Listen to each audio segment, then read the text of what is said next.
Assalamualaikum warahmatullahi wabarakatuh. Selamat sore dan salam sejahtera untuk kita semua. Anak-anak ibu dimanapun berada, bagaimana kabarnya? Semoga selalu dalam keadaan sehat walafiat dan selalu dalam rahmat serta kasih sayang Allah Subhanahu wa Ta'ala. Baik, pada pertemuan kali ini kita akan melanjutkan pembahasan kimia dasar kita. Yang hari ini kita akan memasuki pembahasan tentang stoikiometri. Berbicara tentang stoikiometri, di dalam kehidupan sehari-hari, anak-anak ibu semua pasti pernah membuat makanan atau minuman, bahkan sering ya membuat makanan dan minuman.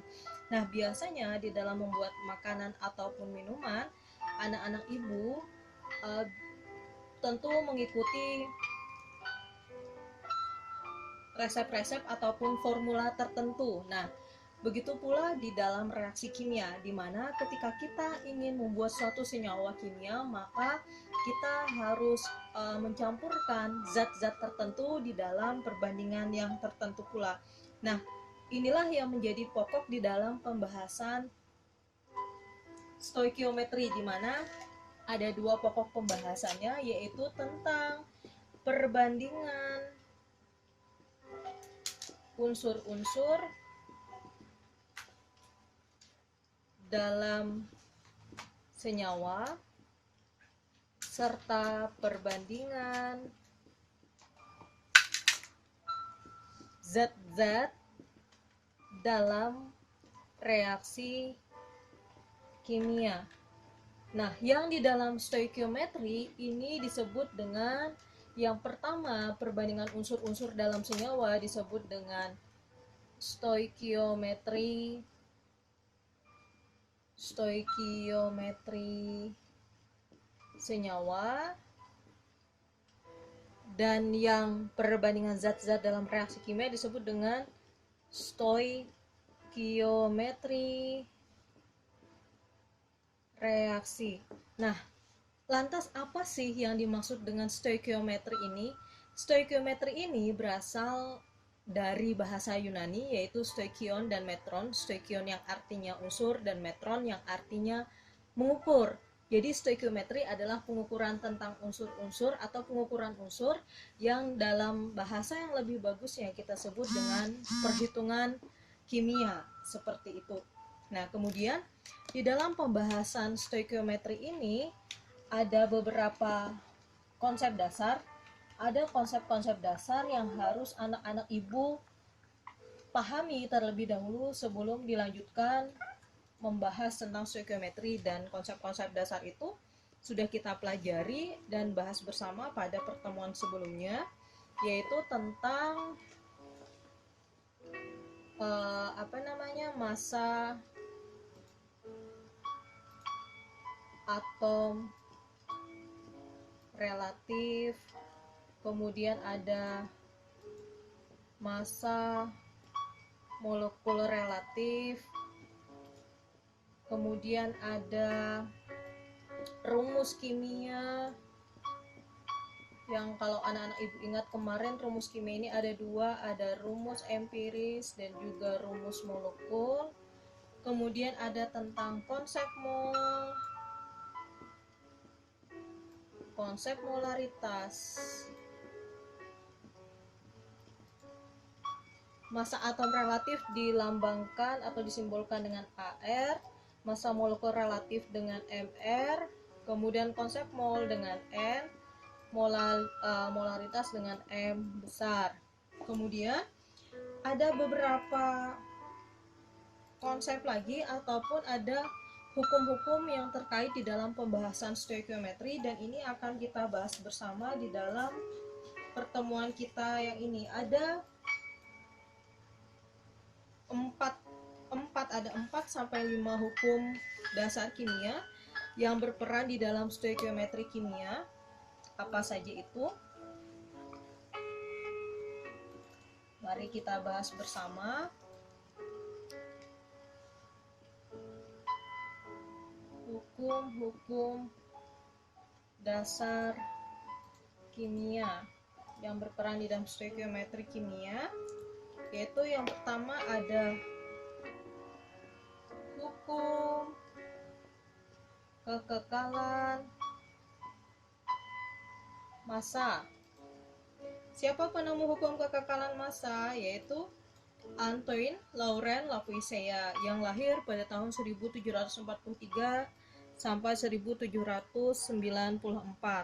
Kemudian yang kedua ada hukum perbandingan tetap. Hukum perbandingan tetap atau hukum Proust. Sini ada Lavoisier. Ya. Kemudian yang ketiga adalah hukum perbandingan berganda.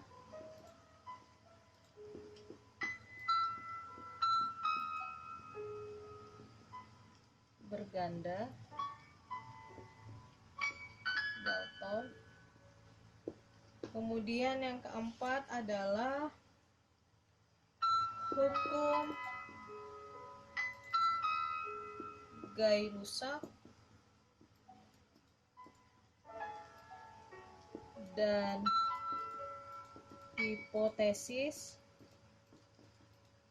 Avogadro. Nah, jadi di dalam pembahasan stoikiometri kimia, kita juga tidak bisa terlepas daripada pembahasan hukum-hukum dasar kimia. Ada 4 hukum dasar kimia, yaitu hukum kekekalan massa, yaitu hukum yang ditemukan oleh Lavoisier, kemudian ada hukum perbandingan tetap daripada Proust, kemudian hukum perbandingan berganda Dalton, dan juga hukum Gay-Lussac dan hipotesis Avogadro. Kita mulai dari hukum kekekalan massa. Silahkan anak-anak ibu buka apa saja referensi terkait tentang kimia dasar.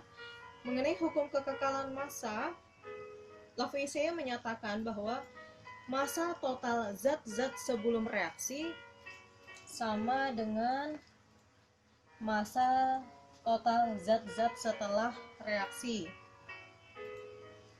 Hukumnya, massa total zat-zat sebelum reaksi akan selalu sama dengan massa total zat-zat hasil reaksi atau setelah reaksi.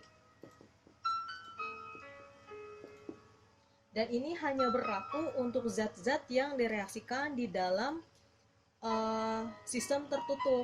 Kalau di dalam sistem terbuka, tentu ada bagian daripada zat-zat tersebut yang mungkin keluar daripada sistemnya, yang tidak berada di sistem. Namun kalaupun dijumlahkan, nanti jumlahnya tentu akan sama. Jumlah zat-zat hasil reaksi, massa total zat hasil reaksi akan sama dengan massa total zat sebelum reaksi. Sebagai contohnya,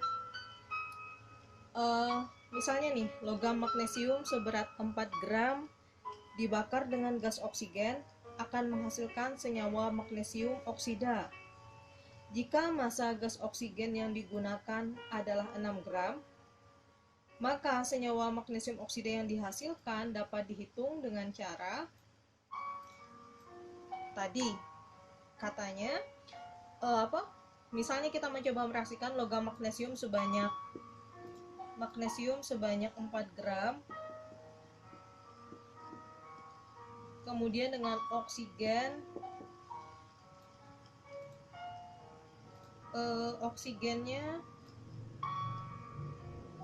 6 gram. Kemudian yang ditanyakannya adalah berapakah massa senyawa magnesium oksida yang dihasilkan? Karena tadi dinyatakan massa zat-zat sebelum reaksi sama dengan massa zat-zat hasil reaksi, maka tinggal kita jumlahkan. Berarti jumlah massa senyawa magnesium oksida yang dihasilkan adalah 10 gram. Ini adalah tentang hukum kekekalan massa.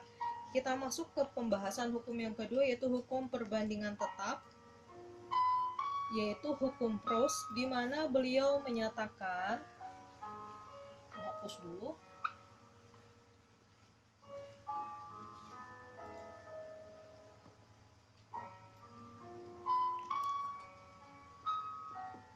hukum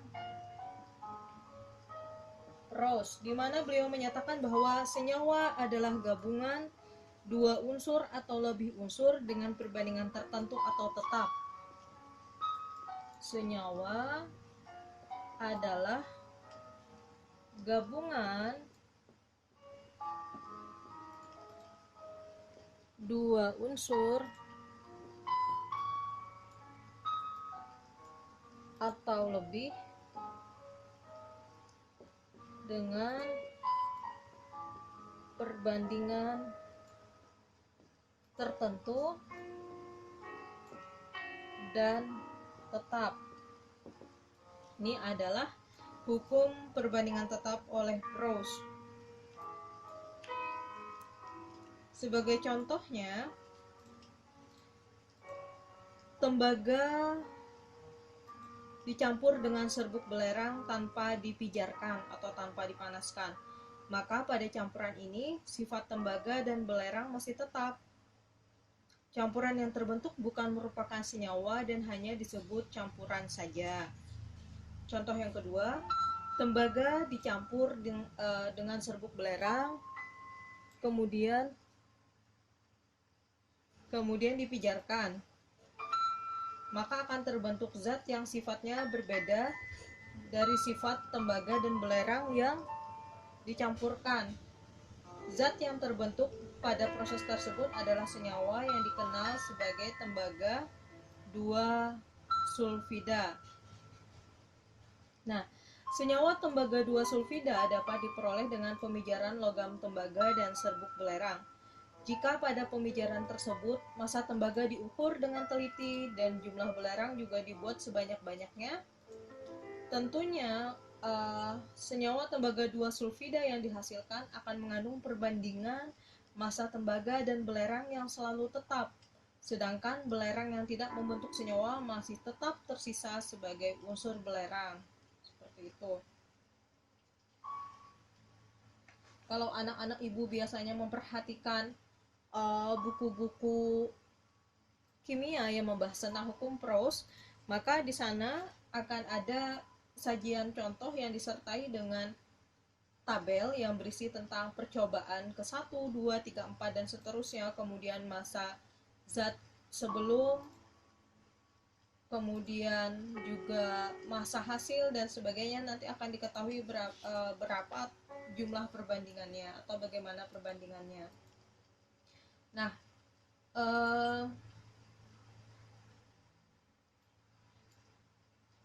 ada contoh soal terkait dengan hukum Proust ini. Silahkan didengarkan.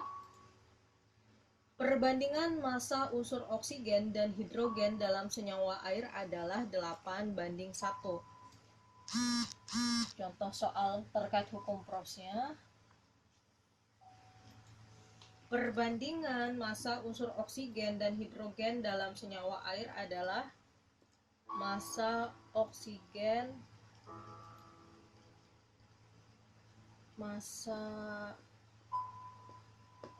dibanding dengan massa hidrogen di dalam H2O adalah 8:1. Jika 100 gram unsur oksigen, kemudian jika 100 gram unsur oksigen dan 3 gram unsur hidrogen bergabung membentuk senyawa air, maka air yang dihasilkan dapat dihitung dari angka perbandingan tersebut sebagai berikut.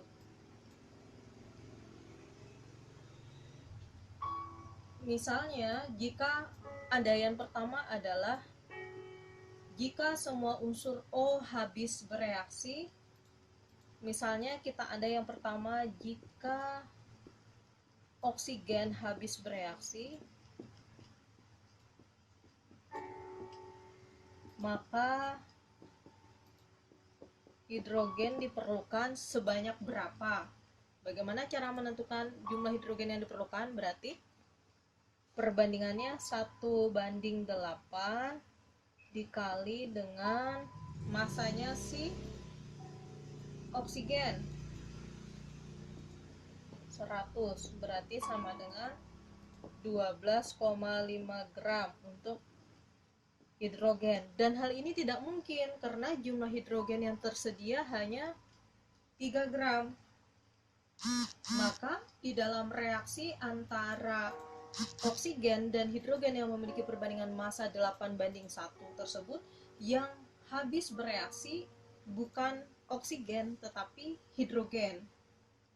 Nah, karena yang habis bereaksi adalah hidrogen, maka jumlah oksigen yang diperlukan karena yang habis bereaksi adalah hidrogen, maka oksigen yang bereaksi adalah 8:1 dikali dengan 3 gram sama dengan 24 gram.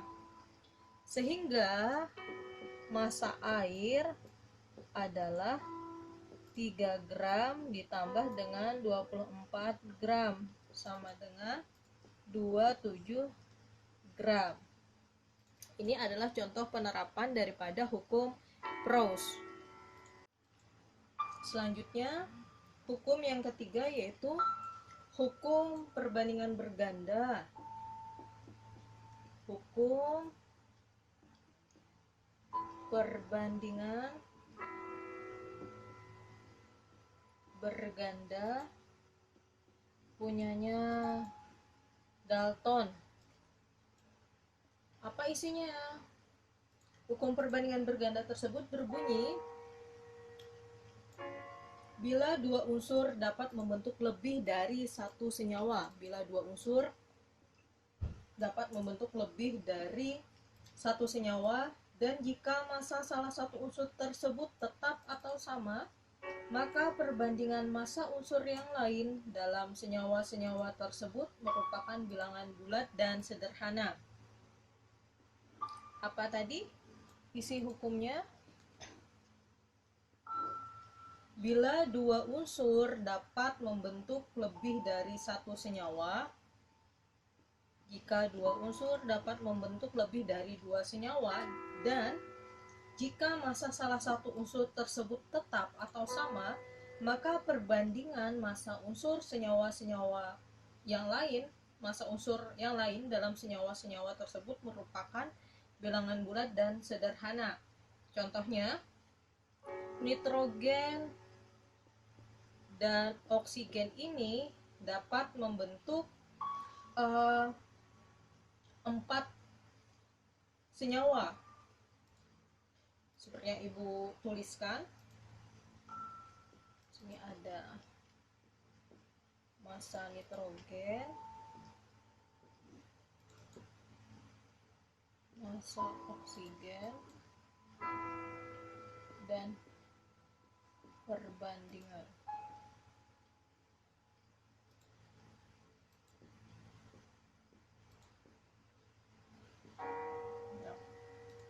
Ada N2O, kemudian NO, N2O3, dan N2O4. Terus ada 28 gram, 15 gram, 28 gram, 28 gram. Terus ini ada 16, 48, 64. Nah, dari tabel ini, bila massa nitrogen ini kita buat sama banyak, menjadi 7 gram,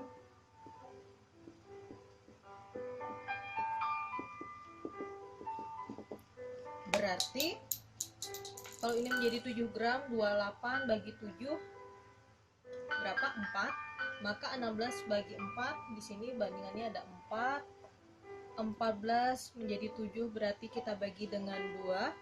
Berarti 16 bagi 2 di sini 8. Kemudian ini tadi 4. 48 bagi 4 12.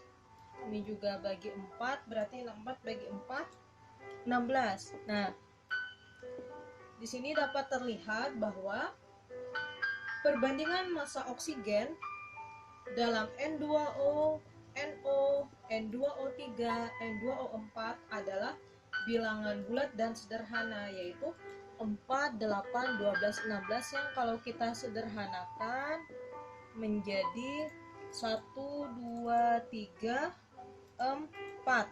Dan hal ini sesuai dengan hukum perbandingan pergandanya Dalton yang menyatakan bila dua unsur dapat membentuk lebih dari satu senyawa, maka dan jika massa salah satu unsurnya misalnya kalau di contoh ini nitrogennya tetap atau sama, maka perbandingan massa unsur yang lain yaitu oksigennya merupakan bilangan bulat dan sederhana. Nah, ini tentang hukum perbandingan bergandanya Dalton.